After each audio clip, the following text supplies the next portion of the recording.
ভাইয়ের মায়ের এত স্নেহ কোথায় গেলে পাবে কেহ, ও মা তোমার চরণ দুটি বক্ষে আমার ধরি, আমারই দেশেতে জন্ম যেন এই দেশেতেই মরি। এমন দেশটি কোথাও খুঁজে পাবে না কো তুমি, সকল দেশের রানী সেজে আমার জন্মভূমি, সেজে আমার জন্মভূমি, সেজে আমার জন্মভূমি। নমস্কার, কবিতা প্রফুল্লচন্দ্র রায়। আজ 2রা আগস্ট। আজ এক সাধকের জন্মদিন, এক আচার্য যিনি সাধনা করতেন বিজ্ঞানী, যার চিন্তায় ছিল এক জাতীয় উত্থান, এক অন্যান্য দেশপ্রেমী শিক্ষক। ছাত্রের চরিত্র গঠনে যে আসল দেশ গঠন, স্বাধীনতা লাভ মানতেন যিনি, সেই মুক্ত চিন্তার কৃতিত্বে ভারতের রসায়ন চর্চার জনক প্রফুল্লচন্দ্র রায়কে সিএসএস এর প্রণাম। আজ বিজ্ঞানী প্রফুল্লচন্দ্র রায়ের জন্মদিন। তো ওনার জীবনী আমাদের সিএসএস স্টুডেন্টরা একটু পড়ে শোনাচ্ছে আমাদের। এর মাধ্যমে ওরাও ওনাকে চিনবে, আমরাও চিনব, এবং যেটা আমাদের উদ্দেশ্য জানা এরা মহৎ ব্যক্তির সম্বন্ধে, সেটা আমরা জানতে পারবো। তো রিম্পা, তুমি পড়া শুরু করো। এক সম্ভ্রান্ত সংস্কৃতিবান পরিবারে তার জন্ম হয়েছিল। বাল্যকালে শিক্ষার্থে তিনি কলকাতায় আসেন। মেট্রোপলিটন ইনস্টিটিউশনে বিএ পড়ার সময় গিলক্রিস্ট বৃত্তি লাভ করে 1882 সালে উচ্চ শিক্ষার্থে ইংল্যান্ডে যাত্রা করেন।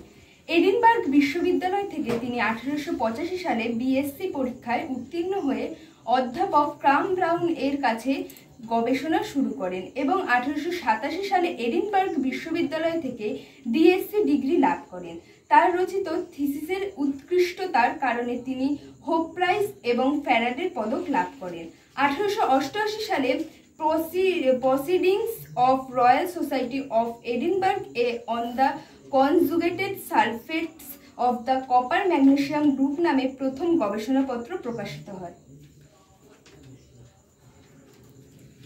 এই বছরে তিনি স্বদেশে প্রত্যাবর্তন করেন এবং 1889 সালে জুলাই মাসে কলকাতার প্রেসিডেন্সি কলেজ অধ্যাপনায় যোগদান করেন।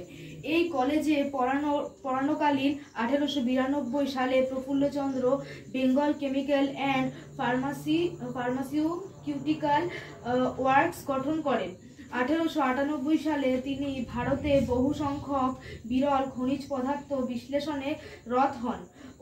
উদ্দেশ্য ছিল মেন্ডেলিভ এবং এর পর্যায় সারণীয় শূন্যস্থানাধিকারী অজানা মৌলের আবিষ্কার, কিন্তু উদ্দেশ্য সফল না হলেও অনুসন্ধানকালে 1895 সালে তিনি এক হলুদ কেলাস যৌগ মার্কিউরাস নাইট্রাইট আবিষ্কার করতে সমর্থ হন।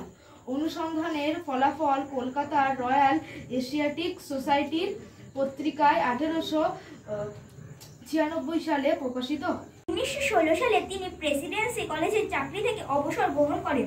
স্যার আশুতোষ মুখার্জির আহ্বানে নবগঠিত কলকাতা বিশ্ববিদ্যালয়ের বিজ্ঞান কলেজে রসায়ন বিভাগে পালিত অধ্যাপক রূপে যোগদান করেন এবং 1963 সালের অবধি একদল উজ্জ্বল ছাত্রের গবেষক গোষ্ঠী গড়ে তোলেন। তাকে সঠিক অর্থে ভারতের রসায়ন চর্চার জনক বলা হয়।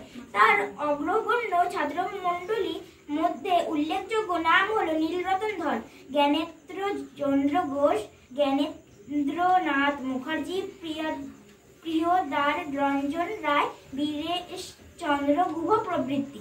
প্রফুল্লচন্দ্র তার ছাত্রদের নিজ শ্রেষ্ঠ সম্পদ জ্ঞান করতেন। এছাড়াও অনুরাগী প্রিয় ছাত্রদের মধ্যে ছিলেন খ্যাতনামা বিজ্ঞানী মেঘনাথ সাহা, সত্যেন্দ্রনাথ বসু প্রমুখ। আকৃতিদার বিজ্ঞান তপস্বী এই শিক্ষক তার যথাসম্ভব বিশ্ববিদ্যালয় ও ছাত্রমণ্ডলীর মধ্যে বিলিয়ে দিয়েছেন।